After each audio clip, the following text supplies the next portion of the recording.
Hey everyone, it's Chasey Poo, and today I'm going to be doing another review for Axolom. I know I've been reviewing a lot of their stuff lately, but I'm banging them out. They have so many STPs and so many packers and so many prosthetics for sex that I just want to get through them so you can know what you want to get, because there's so many choices. Today, I'm going to be reviewing the Hoodie. The Hoodie, what is this name? Well, it's uncut, that's why. Alright, so this is what it looks like. It's supposed to be a packer, an STP, and a prosthetic for sex. So let me bring it up to you so you can take a look. Now I want to disclaimer this is one of their lightest colors. I don't like this color, and I don't like that they sent it to me, because to me, this color is too translucent. I like the more skin tone colors. It'll be very hard for you to see, but I just feel like it's too translucent. I don't know how to explain it. It's not bad, but it's a personal thing. Anyways, this is what it looks like. Very foreskin. You can't move it, which is fine, but you can kind of feel it over there. It is a little bit girthy, I'll tell you that, but the silicone is so soft. That's the one thing I'll always say about Axolom. They know what they're doing with their silicone, because it,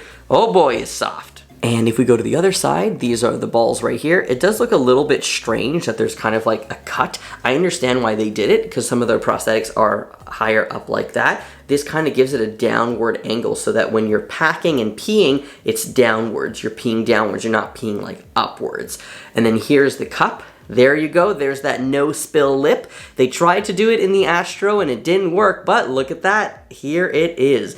So peeing with this is actually really not that bad. It's not a huge cup if we kind of compare it to the Astro. Astro has a much bigger cup, which is really hard to see in this video. I'm telling you that this cup is a lot bigger than this one, and this kind of has a V shape, which I understand what they're trying to do. They're trying to kind of copy the look of some of the other prosthetics that do have a little V here, like Real Magic. And yeah, so let me show you the inside. It has these ridges here, which I think are supposed to be like when you masturbate or when you're having sex with someone, you feel it. However, it's gonna be no use to you because this can be used with a rod. So once you put the rod in, this part is kind of useless because you're not even using it. The rod is sold separately and it's made for sex. It's made of a very hard silicone here and a much softer silicone. This part here is supposed to rub up against you so that you can feel it when you're penetrating somebody or if you're masturbating. Now I'm gonna show you, it is a little bit tough to get in. So you could either put a little bit of lube in here, just a little bit too much, you're gonna slip out, or I usually just lick it and then put it in. So these rods are made specifically for each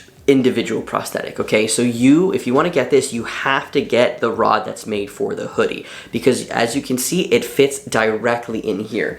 If you wanna get a rod for the Astro, you have to get the Astro one because the whole thing is gonna fit here. You can't really put a rod from a different peen in there because the length isn't gonna be the same and it's not gonna fill up the area here. So this is what it looks like. This is a little bit squishy and not hard.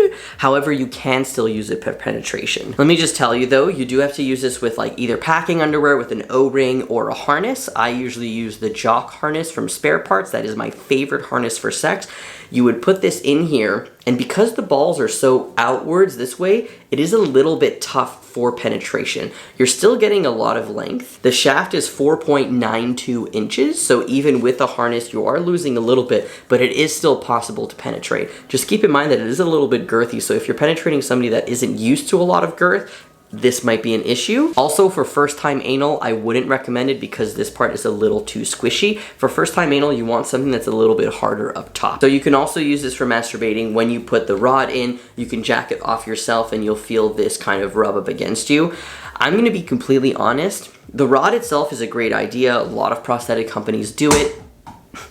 It ain't a review if I don't drop the pain. However, I'm not a huge fan of this. I don't know why they decided to make this their rub up against, because your peen is gonna be here, and I get it, but I don't like it. I wish it was just a little, still soft, but maybe just different types of ridges to kind of rub up against you. Kind of like this is what I'm talking about. I just don't know, it just doesn't feel like it's something that could rub up against you so much that it would help you come. You know what I'm saying? It's just soft. So it's like just the back of a regular dildo or a prosthetic for sex. It's not, there's no real feeling to it, and that's how it feels. So there's a lot of dimensions on the website for this, so I'm actually just gonna leave that to the website and I'll link that below so you can get an idea, because I don't wanna write it all in this video. Like, there's so many, like the length of here, length of that, diameter, ooh, in, ooh, ah, it's a lot. So I'll just let you look at that on the website. Right now I wanna talk about peeing. So like I said, peeing with this is actually not that bad because of the no spill lip.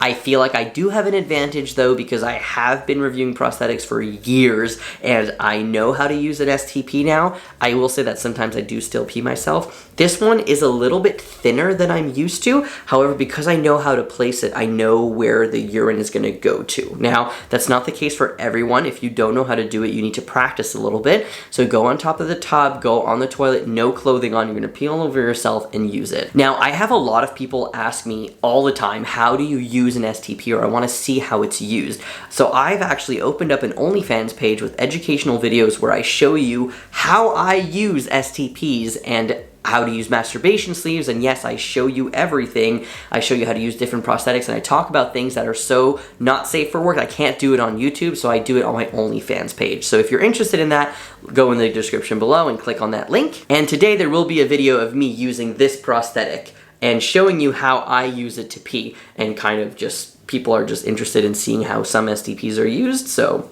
there it is. This one's gonna be on my OnlyFans page today. Anyways, that's all I wanted to say. It comes in 7 colors, it's $75. If you wanna buy the rod, it's separate. I can't say if I recommend it or not. To me, it's a little bit too girthy, and I'm not of a mindset where there's a perfect pack and play. You know, like it is really hard to find a good 3-in-1. And this is not a perfect one, but it is pretty good if that's what you're looking for. Oh, I totally forgot to show you what it looks like in my pants. Let me show you what that looks like.